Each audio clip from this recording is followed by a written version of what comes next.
Well, hello there. Pete Haskins here with another video on this Esoteric Circle YouTube channel.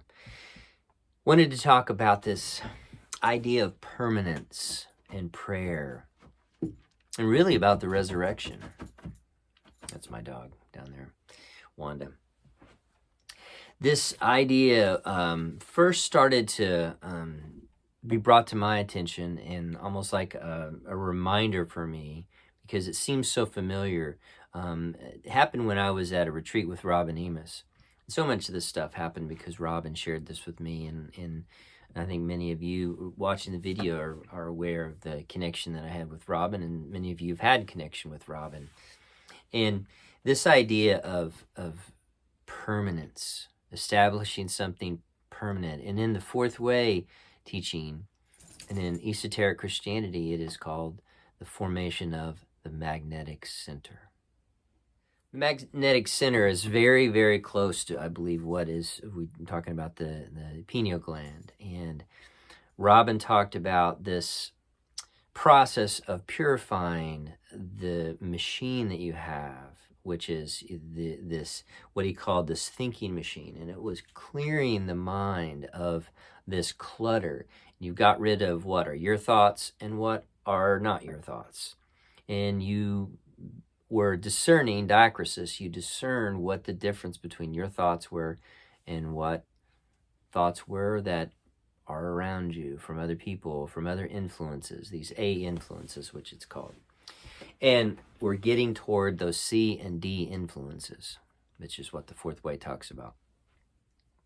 And what prayer does, this repeated prayer, it pushes that spinal fluid up to that pineal gland. And you know, Robin never talked about it like that, but that's really what he's talking about. But in my notes here from this is from 2002, this retreat that I went on. He talks about this energy rising up. And eventually what takes place here is you go beyond your psyche.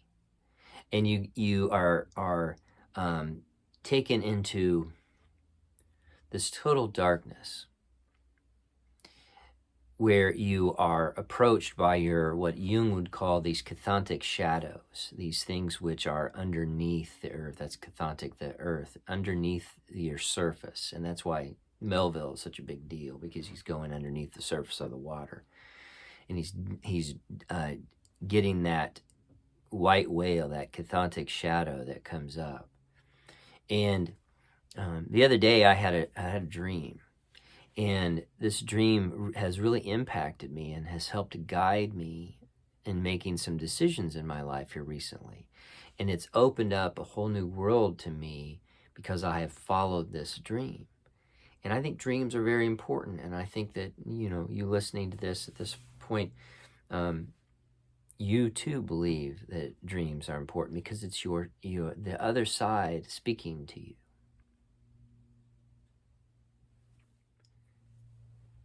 And this other side speaking to you is huge. We try and reach this through drugs and alcohol. We try to reach this through art. We try to get glimpses of what that is. But many times it speaks to us when we are asleep. When we're asleep, we really aren't. We're very, very active, and things are communicating to us. So Robin talked about this formation of the magnetic center.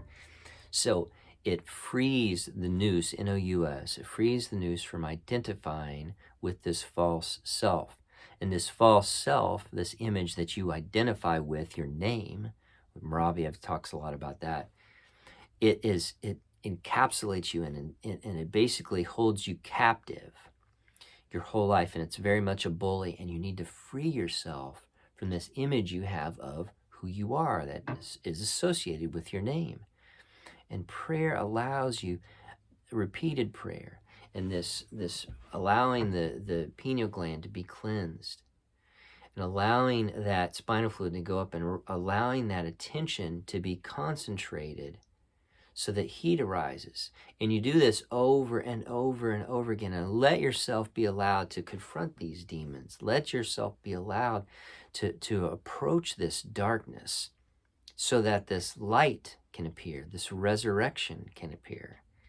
And you can have permanence. That is the meaning of the resurrection. It's not just the bodily resurrection. It's not. I hate to tell you. But when we get into esoteric science, it's not about this bodily resurrection, even though it's in our creeds and Apostles' Creed and all over.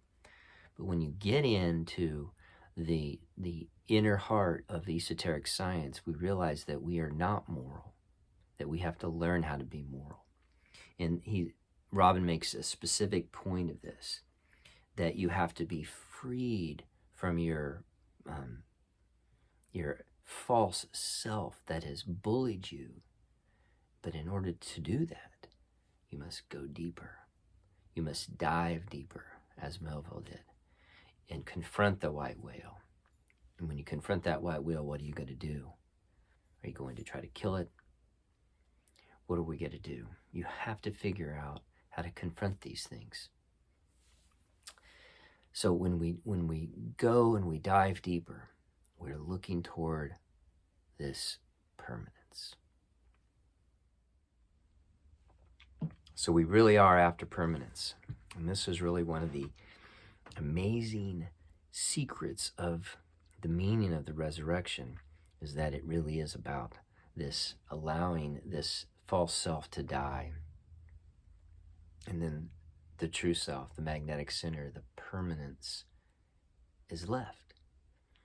That's how we reach permanence, is that you have sustained effort over and over again in that prayer life, and allow that heat to rise up, and just allow these things to be given over and over again, and asking for God's help and God's grace and God's mercy, and asking for that over and over again, and saying, no, just like Jacob, I will not let go. Wrestling with that angel in the dark. All these images are all through Scripture. He wrestled with that angel where? At Peniel, the pineal gland, right? I mean, there's the connections here are amazing. But that's what the resurrection means in this esoteric science, this establishment of permanence, and that magnetic center, that pineal gland, that logos, right? That's what has to be established, so that when our physical body dies, that doesn't die. But that has to be established. That permanence has to be established while we're in this oubliette, this prison. And that's the point of being here on this earth, is to establish that permanence. That's the meaning of Easter. That's why it's such a big deal that the incarnate God comes to us and says, hey, you can be in on this too. Do you want in on this? Do you want to live after death? Permanence. Blessings, my friend. I'll see you soon.